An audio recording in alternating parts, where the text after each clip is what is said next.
have just one word to express right now. Wow. I have a speech prepared, but I just want to start off by just speaking from my heart about how I feel walking into this room.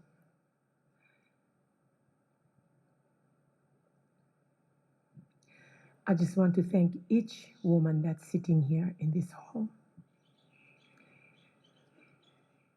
Thank you so much for being here. I am not the chief guest of this event. You are. You are our special guests that we are hosting for the next 3 days, starting tonight. I want to honor each of you for the sacrifice you have made to travel all the way from your homes, from your families, from your communities, to be here with us and to make this event possible. We thank God for this time to actually host you here in the Vodafone Arena. We know what was supposed to happen last week, that you were to be in the big tent at the car park across the road, and also the FMF gymnasium.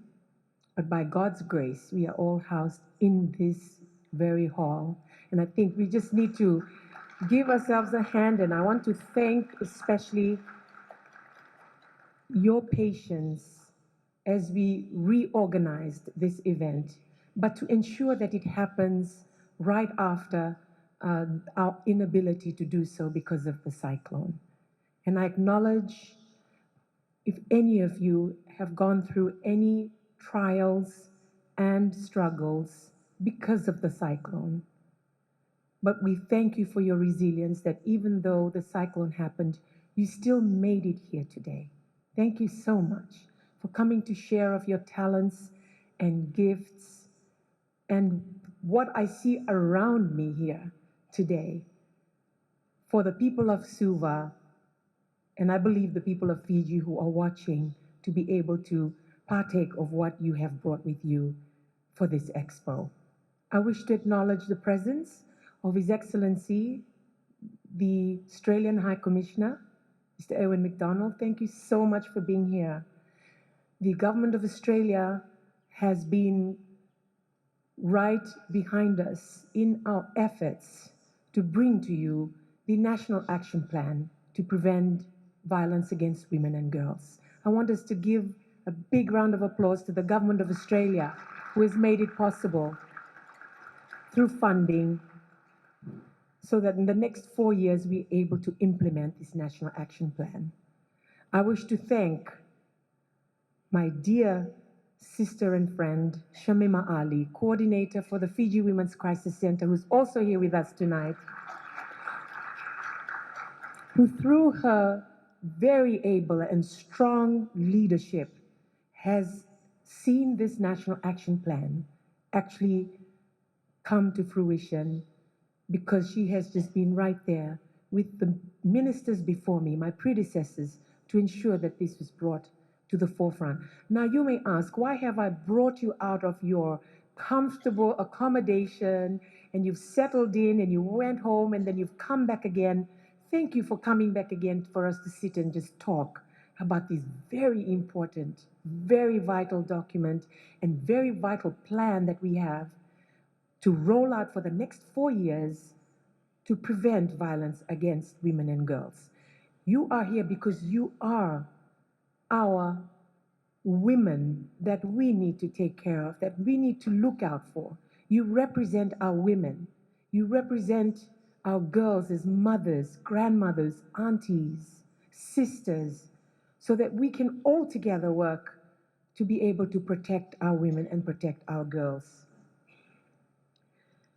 As I mentioned, or was mentioned by the PS, this National Action Plan has a technical working group, so they have met, and to have this pre-session is actually part of that plan, or part of that journey to be able to implement this National Action Plan. So Please bear with us as we share with you about this National Action Plan so that we hope that when you go back to your families and your communities, that you'll be able to take this message out.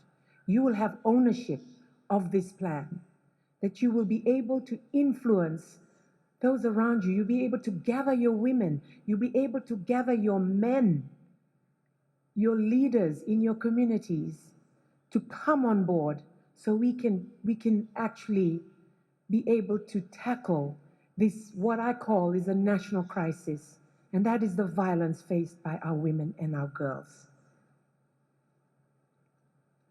This issue of gender-based violence in Fiji is already a matter of grave concern. There are 64% of our women, or 2 out of 3 women, face some sort of intimate partner violence. We must be concerned about this. We must be able to start speaking up about this. In the last month alone, as you know, a woman just like you, a mother of 5, lost her life because she was brutally assaulted in front of her 5 children, the oldest being 12 years old. They had to witness that happen to them. Some of you may be sitting here today feeling what she felt, or know someone who is going through it. It is time for this to stop. And as a ministry, as your minister, as part of the technical working group who are here today, and Shamima Ali and the Fiji Women's Crisis Center who fought for years for you, they fought for you because we have the passion and the commitment to do so. But we need you with us. The government cannot do it alone. The NGOs cannot do it alone. The donor partners, our bilateral, our development partners cannot do it alone. We have to do this together. We need you women. Please come on board, and come on board with your families so that we can tackle this. We're not just talking about physical violence. We're talking about the emotional abuse, talking about the psychological abuse, the use of words to belittle you, to run you down. These are all forms of abuse and forms of violence. Sexual violence. We only have to look at the statistics from the DPP's office, and that is the amount of sexual offenses that are reported. This doesn't include the ones that are not reported, that women endure every day, that girls endure every day, and they do not report it. I was sitting at a coffee shop on last week. I believe it was Thursday morning. And I met a gentleman who had come from my province, from Kandavu. He was sitting beside me. I know him very well. He used to live in Suva, now he's living in Kandavu. But he came in because he was to attend to the court cases that morning. And these cases were involving 2 gentlemen from his village. One was his nephew, and one was the Turangani Banua. You imagine his shame when he discussed it with me. He said, you know, Lynda, I have to say to you that your message of ending violence and your message of women and girls to report, I think it's working. And I said, I'm not sure about that, but I can tell you there have been those before me that have been putting this message out in the public. And he said, the 2 victims involved, one was in class 7 now, but she was in class 3 in the village when this nephew of his was abusing her, was sexually abusing her and molesting her. Their family. She was in class 3 when she was attending the school in the village. Then she came to Suva. She's now in class 7. 4 years later, then she learned that it was not right, that it was a crime. So, what are our girls in our villages learning? What are they being taught about what is a good touch and what is a bad touch and what is a crime? This girl had no idea till she came to Suva and she learned that it was a crime. And she told the story to her guardians, who then went on to report it to the police. So his nephew was facing sentencing that morning. He had been convicted. The other gentleman, the Turangani Vanua, he unfortunately was also molesting a Form 3 student in his village. And when she also moved to Suva, she then learned that this was wrong. And she was now in Form 6. And what he said to me was that even when the Turangani Vanua was visiting Suva for functions and events, he was molesting her and abusing her also when she was in the places of these functions and events. That was very telling for me. Very telling for me. And he said that Turangani Vanua was still facing the court, it was still in trial. So it was not decided yet. These are just real stark examples of what our girls are going through when they are not educated, when awareness is not raised with them, when we as mothers or we as guardians aren't telling our girls what is right and what is wrong, what is acceptable and what is a crime. It is a crime. It is a sexual offense. But they had to come to Suva to learn that. I share these examples because I really feel for our young girls in the villages who are seen as chattels, who are seen as property.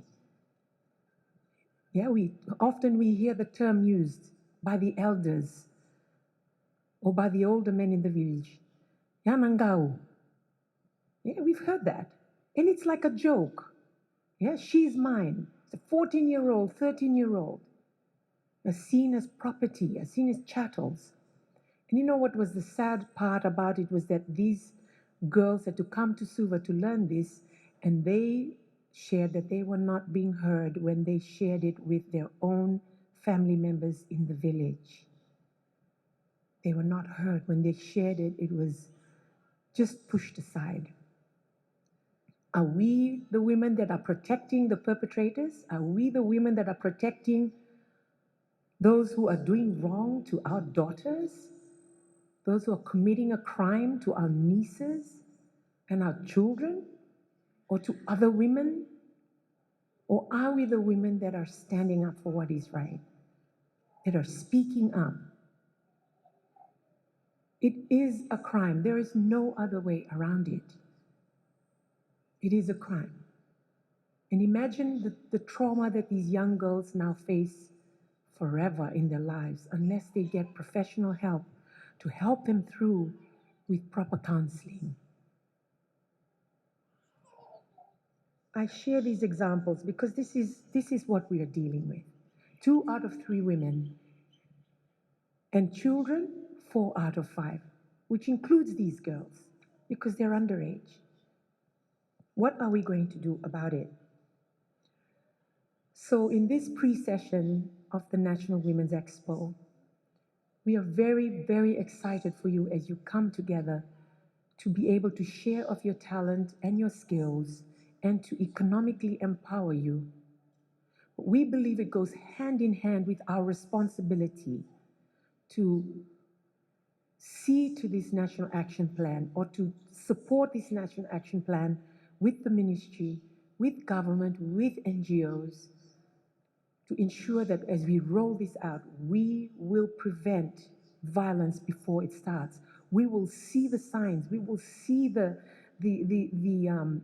symptoms that our children go through or that our women go through, and we will call it out, and we will be that woman that supports another woman and brings this issue to the forefront and be able to go to those village meetings and go to those community meetings and raise the issue there on how we need to protect our women and girls better from this.